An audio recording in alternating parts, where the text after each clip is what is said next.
अब हम लोग अगले टॉपिक की ओर बढ़ते हैं। उस टॉपिक का नाम है series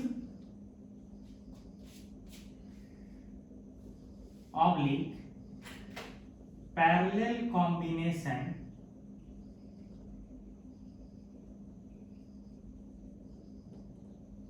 of capacitors।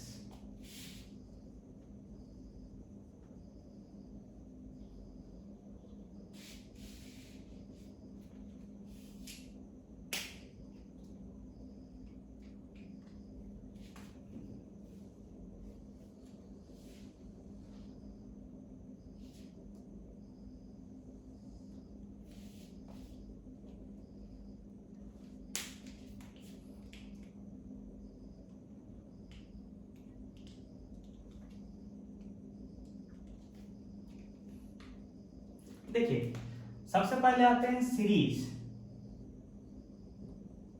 Series combination.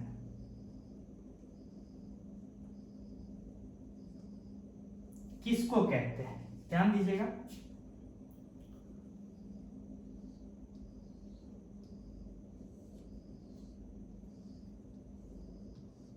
अगर इस तरह से बहुत सारा कैपेसिटर्स हो, इनफैक्ट बीच में इस तरह से कर दीजिए कि C1 C2 इस तरह से अप टू Cn-1 और Cn, इस तरह से कैपेसिटर्स अगर लगा हुआ है एक के बाद एक, और फिर यहाँ एक बैटरी है, ठीक है, यहाँ एक स्विच है और इस तरह से सेटअप है, तो जैसे ही स्विच को आप क्लोज कीजिएगा तो क्या होगा, ये देखिए ये सारे कैपेसिटर्स कैसे जुड़े हुए हैं सीरीज में एक के बाद एक। तो इसमें होगा क्या, जैसे ही बैटरी को इस तरह से इस सर्किट को क्लोज कीजिएगा स्विच के थ्रू, तो होगा क्या, बैटरी पंप की तरह काम करता है। बैटरी का नेगेटिव टर्मिनल नेगेटिव चार्ज को, बैटरी का नेगेटिव टर्मिनल पॉजिटिव चार्ज को उठा के यहां से यहां डालना शुरू करेगा। एक्चुअल में होगा उल्टा, कि बैटरी का पॉजिटिव टर्मिनल इधर से नेगेटिव चार्ज को अट्रैक्ट करते हुए और उसको यहाँ डिपॉजिट करेगा, ठीक है। लेकिन हम लोग कन्वेंशनली उल्टा बोलते हैं कि बैटरी का नेगेटिव टर्मिनल यहाँ का प्लस चार्ज उठा के यहाँ डाल देगा, ठीक है। तो आप ही बताइए, जब यहाँ का प्लस चार्ज अगर हटेगा और यहाँ आएगा, तो यहाँ प्लस आएगा और यहाँ क्या आएगा, माइनस। चूंकि यहाँ प्लस है तो यहाँ माइनस होगा, यहाँ माइनस है देखिए। और ये दोनों प्लेट, यानी ये प्लेट 2 और प्लेट 3 को देखिए, ये दोनों प्लेट कंबाइंड रूप से फिजिकली बाहरी एनवायरनमेंट से आइसोलेटेड है ना, तो इस दोनों प्लेट का नेट चार्ज तो कंजर्व रहेगा। तो पहले तो नेट चार्ज दोनों का कंबाइंड 0 था, तो अगर इस पे माइनस कुछ चार्ज आएगा तो ऑफकोर्स इस पे उतना ही प्लस चार्ज आएगा, उतना ही। मतलब ऐसे समझिए कि इस पे x चार्ज आया प्लस में, तो इस पे माइनस x आया, इस पे माइनस x आया ना, तो इस पे कितना आएगा, प्लस x। इस पे प्लस x आया तो इस पे माइनस आना ही है, इसके equal and opposite, and so on करते करते यहाँ पे भी प्लस x आएगा, यहाँ माइनस x। उसी लॉजिक से यहाँ क्या आ जाएगा, प्लस x और यहाँ माइनस x। ये सिचुएशन है, ठीक है। तो एक चीज आप ध्यान दिए कि जब कैपेसिटर्स सीरीज में लगे हैं तो सारे कैपेसिटर प्लेट्स पे सेम ही चार्ज अपीयर हुआ है। मतलब प्लस चार्ज कैरी करने वाला प्लेट्स जो है उस पे प्लस x है, और माइनस चार्ज कैरी करने वाला प्लेट्स जो है सब पे माइनस x है। ये सिचुएशन दिख रहा है, ठीक है। तो हम चाहते हैं कि यही x एपियर हो जाए, यही चार्ज x एपियर हो जाए, लेकिन हम इतना कॉम्बिनेशन ऑफ कैपेसिटर नहीं चाहते हैं। शॉर्ट में हम चाहते हैं कि इस सारे कैपेसिटर के बदले एक ही कैपेसिटर, उसको बोलिए C इक्विवेलेंट, मतलब सबके बदले एक ही कैपेसिटर लगाने का मुझे शौक है जो वही काम करे जो अभी हुआ है। हम ये चाहते हैं, तो वो कौन सा कैपेसिटेंस होगा, वो कौन सा कैपेसिटर होगा, समझिएगा। हम चाहते हैं कि इस पे जो है प्लस एक्स और इस पे माइनस एक्स आए, ठीक है, ऐसा हम चाहते हैं। तो कितने कैपेसिटेंस वाला कैपेसिटर, एक ही कैपेसिटर वहां लगाएं कि इसका काम ऐसा हो जाए, ये प्लस एक्स एम्पियर हो जाए, चाहते हैं, ठीक है। तो देखिए कैसे करेंगे, यहां ध्यान दीजिए, वही चीज यहां से यहां आएंगे तो कितने से वोल्टेज बढ़ेगा, V से। यहां से अब यहां जाइए, मतलब ये C1 है ना, तो यहां से यहां जाइए तो इलेक्ट्रिक फील्ड के डायरेक्शन में ही मूव कीजिएगा, क्योंकि अंदर में इलेक्ट्रिक फील्ड ऐसा ही है। तो जब आप ऐसे बढ़िएगा आगे तो वोल्टेज घटेगा, ठीक है। इनफैक्ट ये तो क्लियर है। और कंफ्यूजन से बचने के लिए एक और टेक्निक बताए थे कि जिधर जा रहे हैं उस प्लेट का सीधे चार्ज लिखिए डिवाइडेड बाय कैपेसिटेंस लिखिए, तो कोई कंफ्यूजन ही नहीं रहेगा कि ड्रॉप हो रहा है क्या हो रहा है, सही से लिखिएगा।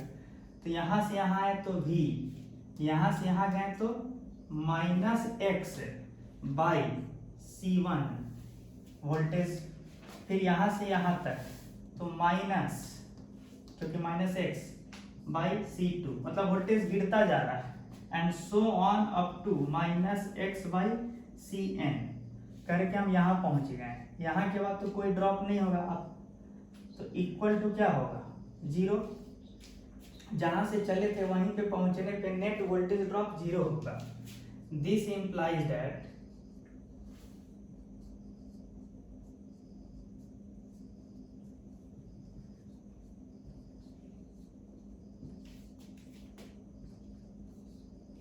ये होना चाहिए, है ना।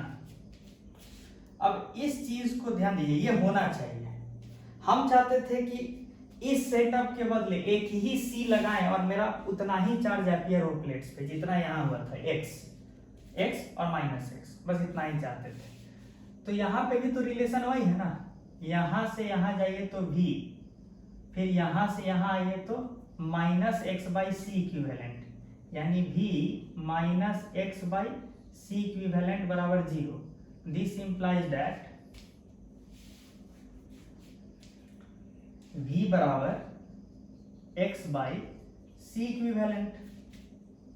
लेकिन V तो यहाँ पे यही V है ना वो, तो V के बदले यहाँ क्या रखिएगा, x by C equivalent. x cancel out, तो इससे क्या पता चला कि summation of 1 by C I, where I starts from 1 to n is equal to 1 by C equivalent, ठीक है। This implies that C equivalent बराबर 1 by summation of 1 by C I, where I बराबर 1 से n तक, ठीक है। तो ये हो गया equivalent capacitance for a series combination of capacitors. इसके बदले एक सिंगल कैपेसिटर क्या लगा दें जो वही रोल प्ले कर रहा है जो यहां हो रहा है, ठीक है। ये था सीरीज कॉम्बिनेशन। अब पैरेलल कॉम्बिनेशन पे आते हैं। अच्छा, ध्यान देने वाली बात यह है कि मान लीजिए कि दो ही कैपेसिटर रहा होता सीरीज में, दो ही, ऐसे C1 C2, तो यहां पे इस दोनों के बदले एक इफेक्टिव कैपेसिटेंस क्या होता, इस डेफिनेशन से, तो 1 बाई सी इक्विवेलेंट बराबर क्या लिखते हैं, 1 by C1 plus 1 by C2। देखिए इसको सॉल्व करके C इक्विवेलेंट बराबर C1 C2 by C1 plus C2 आता है। कुछ इसको देख के याद आ रहा है, रेजिस्टेंस में जब रेजिस्टर सब सीरीज में रहता था तो इक्विवेलेंट रेजिस्टेंस जुड़ता था। रेजिस्टेंस जब सीरीज में रहता था तो इक्विवेलेंट रेजिस्टेंस जुड़ता था सीधे, Ri का समेशन। यहाँ पे कैपेसिटेंस में जब कैपेसिटर सीरीज में है तो किस तरह से जुड़ रहा है दिख रहे हैं, जैसे कि रेजिस्टर्स पैरेलल में लगा होता था। तो इंपॉर्टेंट पॉइंट क्या है कि पैरेलल रेजिस्टर्स में जैसे हम इक्विवेलेंट रेजिस्टेंस निकालते थे तो वो यहाँ पे सीरीज कैपेसिटर्स में उसी मेथड से यहाँ इक्विवेलेंट कैपेसिटेंस निकालेंगे। ये भी एक इंपॉर्टेंट चीज है, तो वाइस वर्सा हो रहा है। अच्छा, अब पैरेलल कॉम्बिनेशन पे जाएं थोड़ा।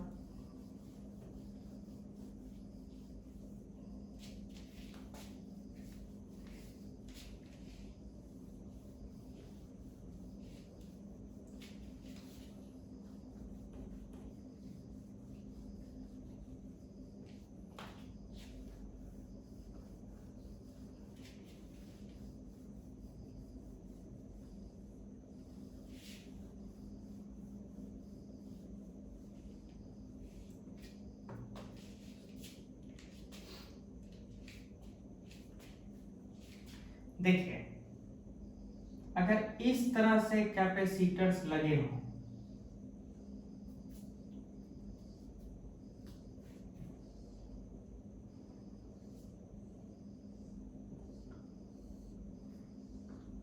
एंड सो ऑन, ठीक है, इस तरह से ये लगे हों,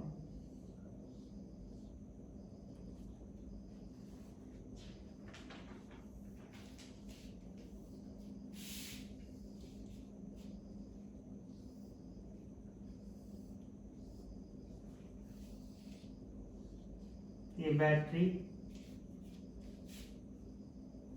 ये स्विच,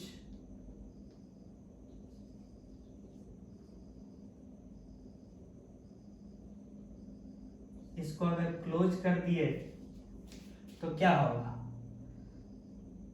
कि यहां से ही मान लीजिए सबका capacitance C1 C2 up to यहाँ Cn आया, तो क्या होगा, अलग अलग औकात के हिसाब से सब पे यहाँ चार्ज अपीयर होगा, यहाँ से कुछ चार्ज पंप किया जाएगा बैटरी के द्वारा, उसी तरीके से दूसरा वाले में से पंप करके दूसरा पे लाएगा। तो ऐसे समझिए कि पहला वाला कैपेसिटेंस पे अगर Q1 चार्ज है तो यहाँ माइनस, उल्टा कहिए, क्योंकि ये हायर टर्मिनल इधर है तो इधर प्लस आएगा और इधर माइनस Q1 आएगा। ठीक है, ये तो ये वाला मेथड तो क्लियर है ना। बैटरी का निगेटिव टर्मिनल प्लेट के पॉजिटिव चार्ज को उठा के पंप करके प्लेट के पॉजिटिव यहाँ पे ले आएगा, प्लेट के पॉजिटिव चार्ज को उठा के बैटरी का निगेटिव टर्मिनल पंप आउट कर देगा, कहाँ पे, इस टर्मिनल पे, प्लस चार्ज यहाँ पे आ जाएगा, एंड सो ऑन, सब पे वही होगा। ये C1 है, ये C2 है, इस पे अलग चार्ज आएगा, इस पे मान लीजिए माइनस Q2 है, इस पे plus Q2 and so on, यहाँ पे Qn होगा और यहाँ पे माइनस Qn होगा। ठीक है, और इसका कैपेसिटेंस Cn है। मेरा मकसद क्या है कि जो इतना कॉम्बिनेशन ऑफ कैपेसिटर्स कर रहा है वो एक ही कैपेसिटर कर दे। मतलब हम क्या ढूंढना चाहते हैं कि एक ही कैपेसिटर C इक्विवेलेंट बोल दीजिए, जो कि उतना ही चार्ज को विड्रॉ करे जो कि ये पूरा कर रहा है। ध्यान से सुनिएगा कि जब हम इक्विवेलेंट कैपेसिटेंस की बात करते हैं तो हम एक्चुअली में क्या ढूंढना चाहते हैं कि जितना चार्ज बैटरी पंप किया है अपने थ्रू, इसको लिख ही दें, जितना चार्ज बैटरी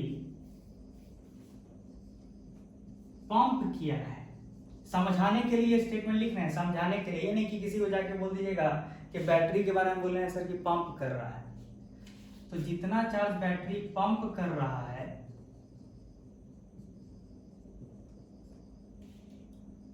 ठीक है, उतना ही चार्ज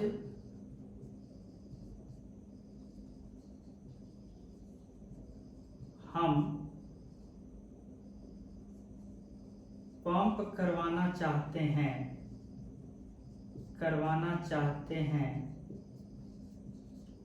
लेकिन एक सिंगल कैपेसिटर के द्वारा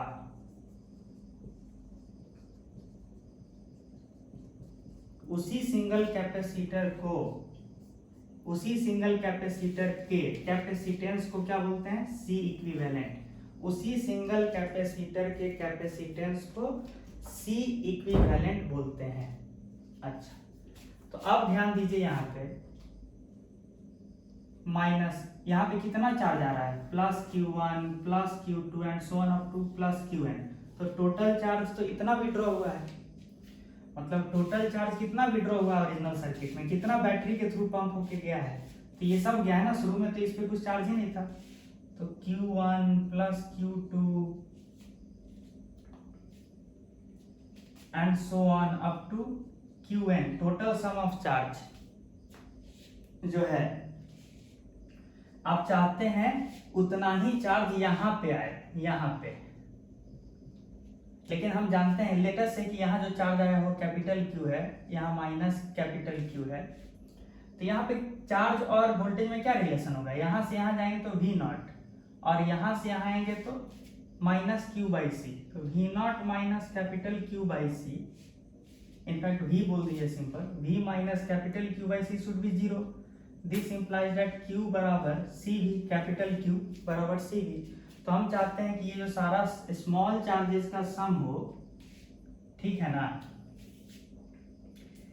ये किसके बराबर हो, इस कैपिटल Q के बराबर हो, यानी किसके बराबर हो, ये C इक्विवेलेंट, ये C इक्विवेलेंट इंटू V के बराबर हो। ये आप चाहते थे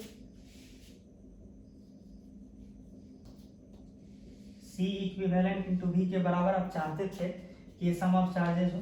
अब लिखते हैं कि ये चार्जेस का वैल्यू क्या होगा। तो ध्यान दीजिए, यहाँ से चलिए यहाँ आइए, तो यहाँ से आने में V का बढ़ोतरी हुआ है पोटेंशियल डिफरेंस में V, यहाँ से होते हुए ऊपर वाला कैपेसिटर से आइए, तो यहाँ से यहाँ जाइएगा तो वोल्टेज घट रहा है, इनफैक्ट कितने से, Q1 बाई सी से घट रहा है। तो क्या लिखेगा, यहाँ से यहाँ जाने पे V, यहाँ से यहाँ जाने पे V, यहाँ तक कुछ नहीं, यहाँ से यहाँ जाने पे कितना, minus Q1 by C, voltage in fact घटेगा नहीं इसलिए माइनस Q1 बाई सी, करते हुए वहीं पहुंच गए। यानी ये इक्वल टू क्या हो गया, जीरो। अच्छा, ये C कितना है, C1 है, तो यहाँ C1 लिखिए। तो यहाँ से पता चला ना कि Q1 बराबर क्या आया, C1V। अब कॉमन सेंस की बात है कि यही वोल्टेज ना हर कैपेसिटर के क्रॉस एपियर होगा, यही वोल्टेज ना, ध्यान दीजिए, इस वोल्टेज का जो हायर टर्मिनल है वो सबके साथ जुड़ा हुआ है, और इस बैटरी का जो लोअर टर्मिनल है वो सबके साथ जुड़ा हुआ है। तो यही भी वोल्टेज ना सारे कैपेसिटर के क्रॉस एपियर होगा। तो अगर यही पोटेंशियल डिफरेंस है सबके क्रॉस, तो चार्ज ऑन कैपेसिटर क्या लिखते हैं, CV। तो ये Q1 बराबर क्या होगा, C1V, Q2 बराबर क्या होगा, C2V एंड सो ऑन। तो ये लिखे ना C1V plus C2V and so on up to CNV बराबर C equivalent into V. This implies that C equivalent बराबर C1 plus C2 and up to CN।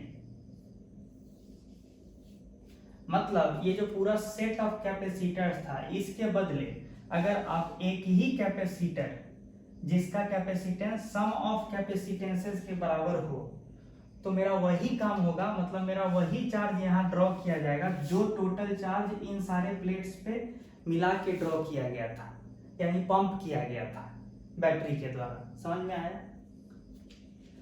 तो जब इस तरह से पैरेलल में अरेंजमेंट हो कैपेसिटर्स का, तो उसके बदले इक्विवेलेंट जो एक सिंगल कैपेसिटर का जो काम होगा, सिंगल कैपेसिटर जो इसी के जैसा बिहेव करेगा, वो कितने कैपेसिटेंस का होगा, सम ऑफ इंडिविजुअल कैपेसिटेंस। ऐसा लग रहा है कि मानो ये रेजिस्टर्स जो सीरीज में लगा रहता था ना, और उसका इक्विवेलेंट निकालते थे, वैसा ही यहाँ पे लग रहा है पैरेलल कैपेसिटर्स के साथ कर रहे हैं हम लोग, ठीक है। तो ये था पैरेलल कॉम्बिनेशन ऑफ कैपेसिटर्स, ठीक है।